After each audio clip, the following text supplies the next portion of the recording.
Did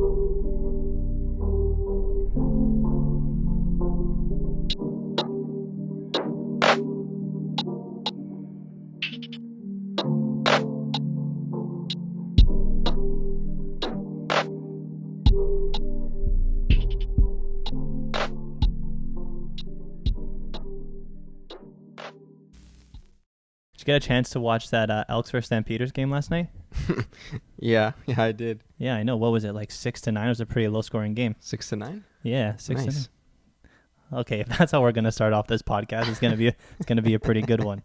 6-9. Could not believe that was a hockey game. That's a low-scoring football game. I know. Hey, that's sets the tone for a pretty entertaining series. I hope, at least. Yeah, I mean, we already knew it was gonna be an entertaining one, knowing the history and the rivalry between these two teams. But that was about the best start you could have asked for as a average hockey fan. Yeah, as a neutral, I'm sure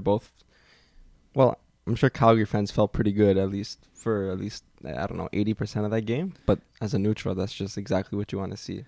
All right, what did you see from that game? First glance. I saw exactly what everyone feared about the Edmonton Oilers, is some shaky goaltending, with Mike Smith being chased real early into game one with 3 pretty garbage goals. This is what everyone who ever watched hockey has been saying about Edmonton, is that they need their goalies to be solid if they have a chance against a team, especially a team that they're not on paper better than. If it's him or if it's Koskinen, they're going to have to be like solid, because I know Markstrom had a pretty bad first game, but can't expect him to be that bad the whole way.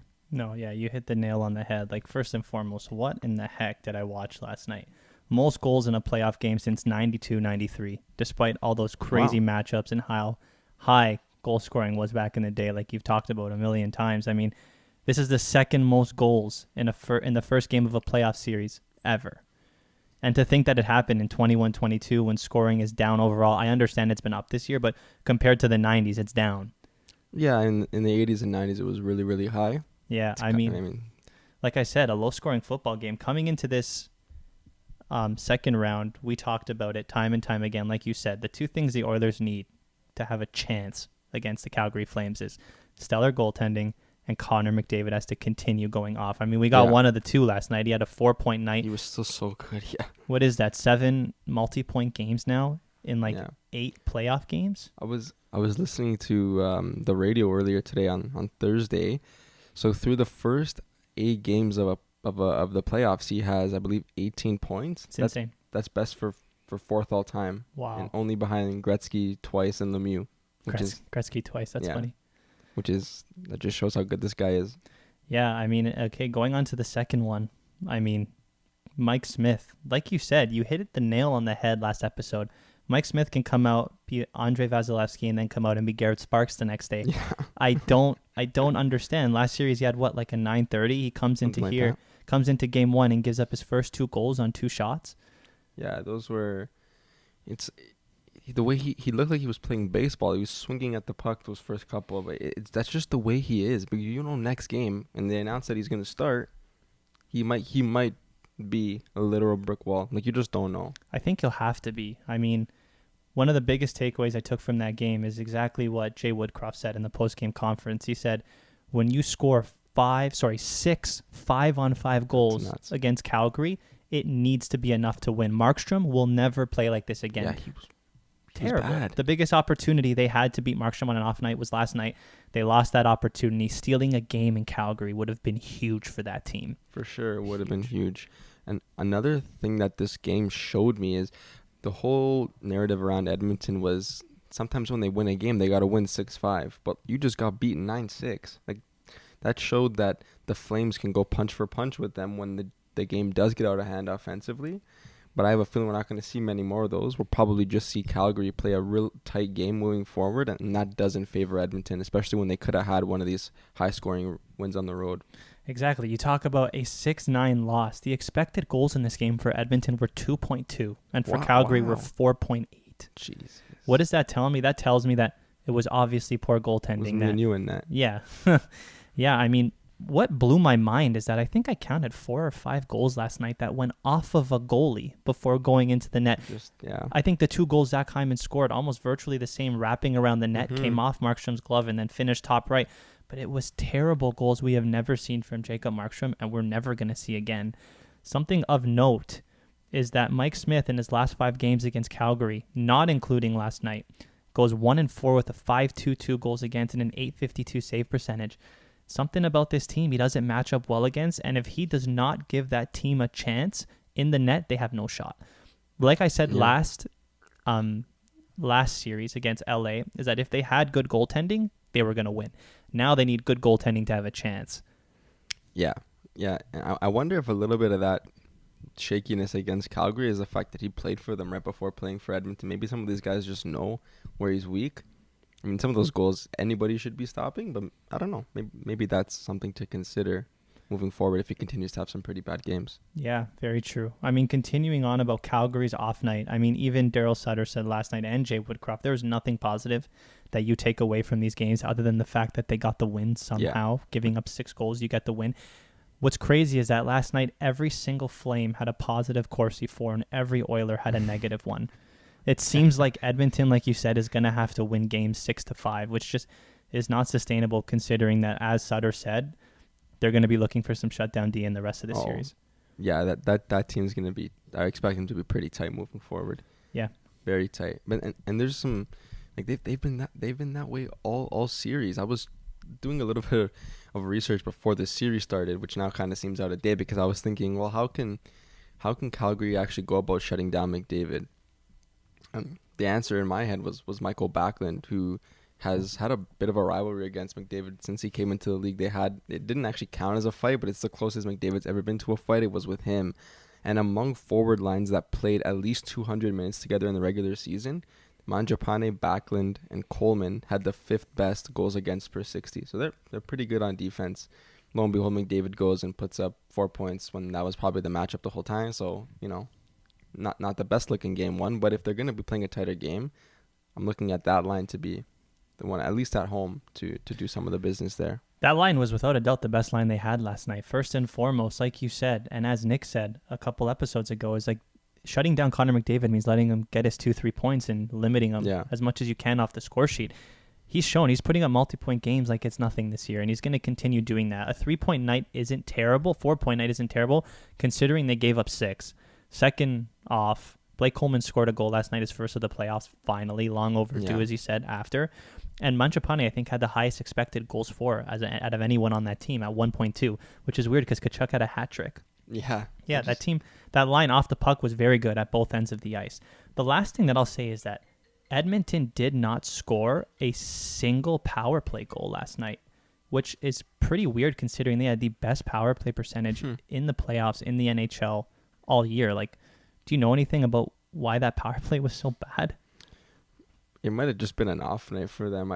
I don't know, but with those guys, you have, I mean, how do you not figure it out at some point? Yeah, one thing I saw was that team just could not gain entry into the O-zone. I was watching the game last night with my buddy, and the play seemed to be Tyson Barrie bring it around the net, drop it off to Connor McDavid, and let Connor go. And 1 time out of 6, he would go through 6 guys and get a shot on net. The puck would automatically be thrown out, or they just weren't able to like literally penetrate the blue line. I don't understand.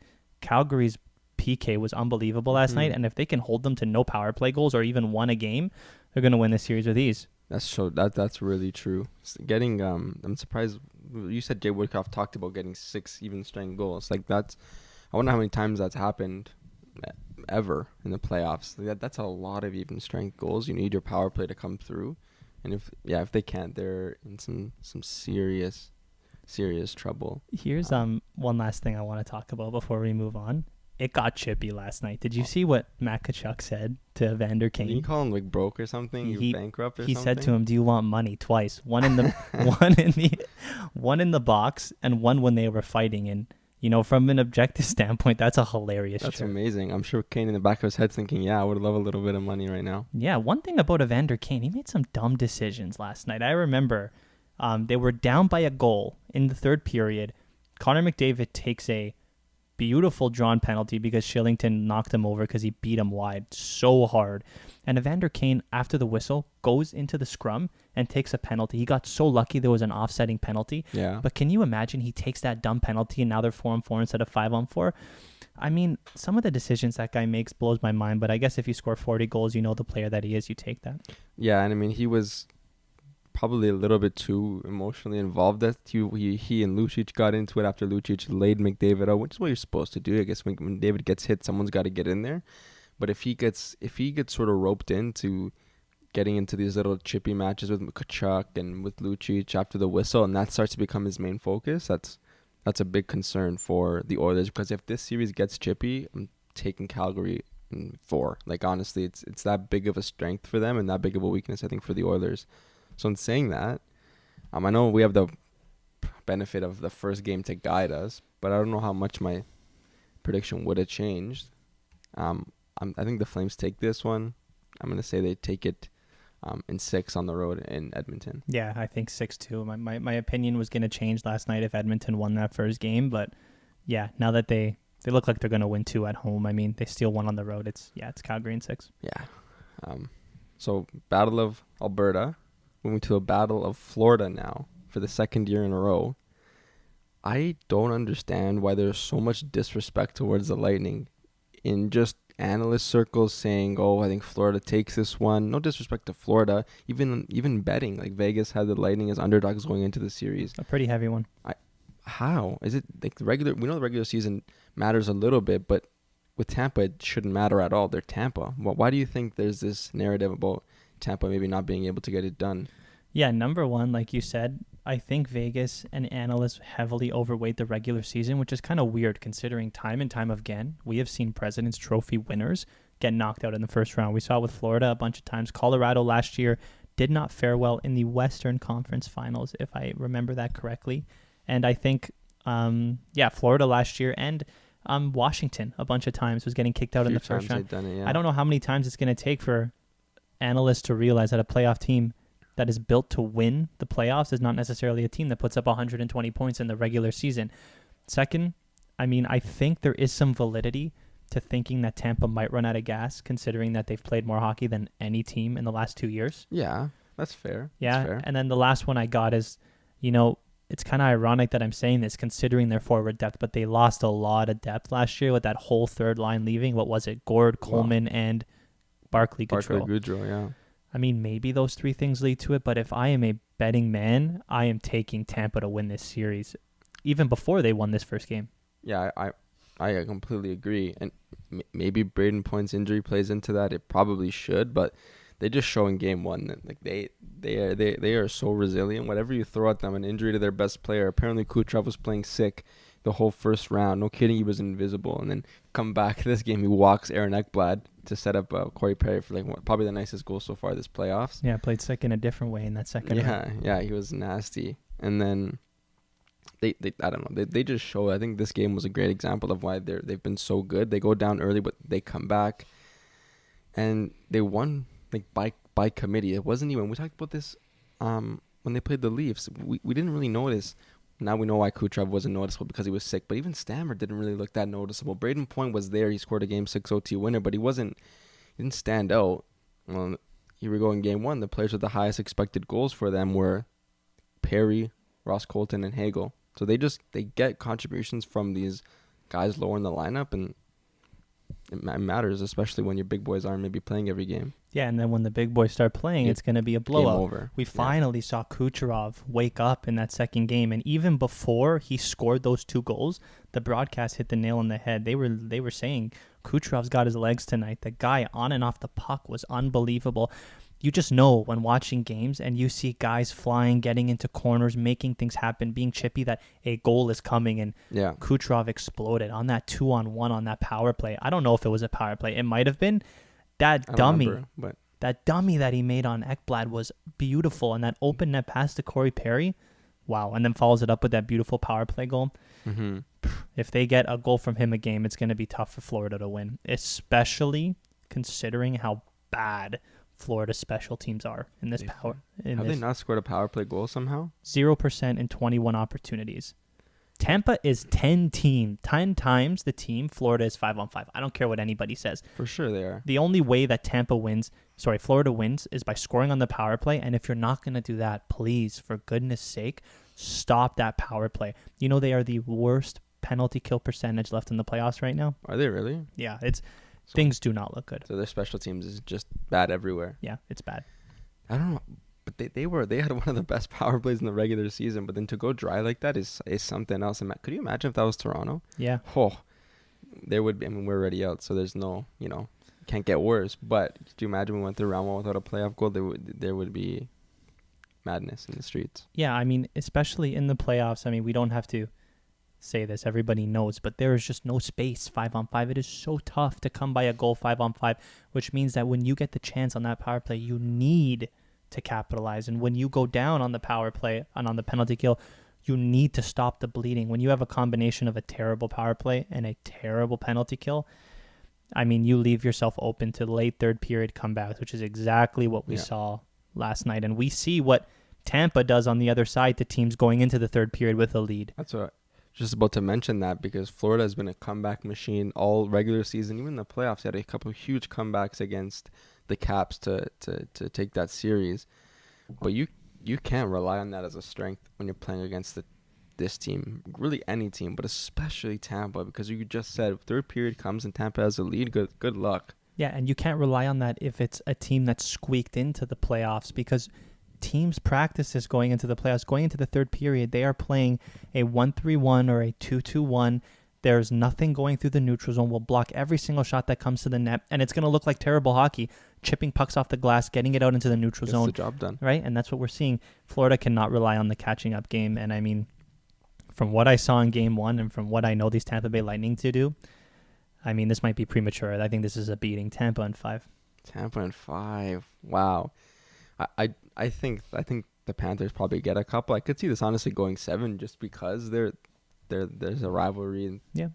That I don't really think they're that even of teams, but I could see this going 7. I think it's going to go 6, so I think Tampa takes it in 6.